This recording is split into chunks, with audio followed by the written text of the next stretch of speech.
यो question class 10 ट्रिगोनोमेट्रीबाट लिएको हो र यस्तो खालको क्वेशनहरु धेरैपल्ट रिपिट पनि भएको छ so you can see here prove that cos square alpha plus sin square alpha cos 2 beta is equal to cos square beta plus sin square beta cos 2 alpha so यसलाई हामी के गर्ने सुरुमा अरेन्ज गर्ने यो टर्मलाई हामी लेफ्ट साइड लाने र cos square alpha लाई राइट साइड लाने so we can write here sin square alpha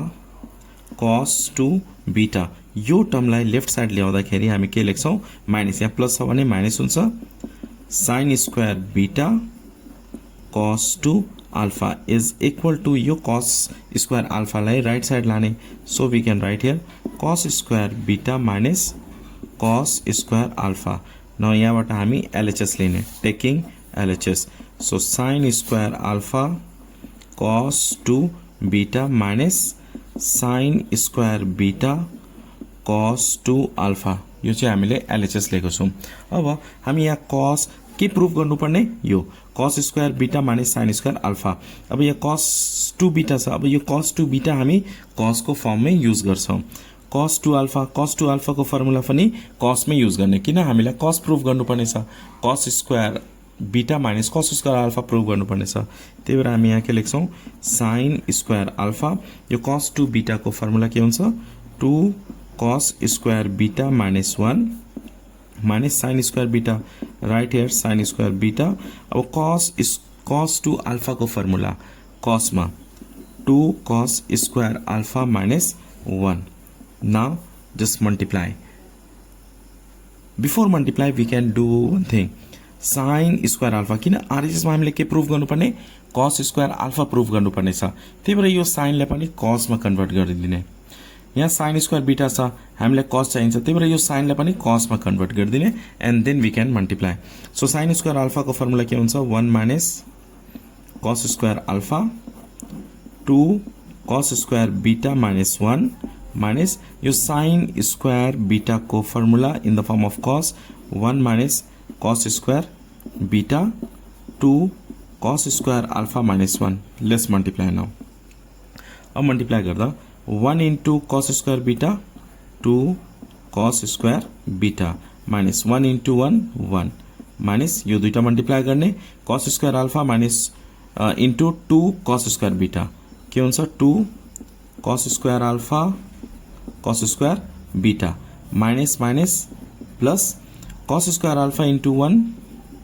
cos square alpha अब यहाँ माइनस छ भने माइनस दिएर हामी ब्रैकेट लेख्छौं ओके After that, यो दुईटा हामी टर्म मल्टिप्लाई गर्ने 1 into 2 cos square alpha 2 cos square alpha minus 1 into 1 1 minus यो दुईटा मल्टिप्लाई गर्ने 2 cos square alpha cos square beta यो दुईटा मल्टिप्लाई गर्दा है minus minus plus cos square beta into 1 cos square beta अब के गर्छौं हामी open the bracket 2 cos square beta minus 1 minus 2 cos square alpha cos square beta plus cos square alpha minus 2 cos square alpha minus minus plus 1 minus minus plus 1 minus minus plus 2 cos square alpha cos square beta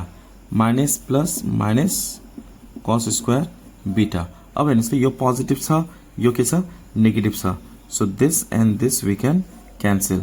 अरु के cancel हुन्छ यहाँ 1 -1 यहाँ छ +1 यहाँ छ cancel हुन्छ now let's write down remaining 2 cos square beta यहाँ प्लस cos square alpha छ minus 2 cos square alpha and here minus cos square beta अब यो दुईटा के छ लाइक टर्म छ so we can subtract 2 cos square beta minus cos square beta when you subtract remaining cos square beta यो दुईटा subtract गर्दा अब यहाँ नि 2 ग्रेटर छ 2 को अगाडि माइनस छ भने माइनस राख्ने यहाँ के छैन भने 1 2 मा 1 यो दुईटा लाइक टर्म छ किनभने यहाँ पनि अल्फा छ यहाँ पनि अल्फा छ यो दुईटा सबट्रैक्ट गर्ने so here we can write cos square alpha and at last we can write down RHS proved. Hope you understand this question taken from class 10 trigonometry.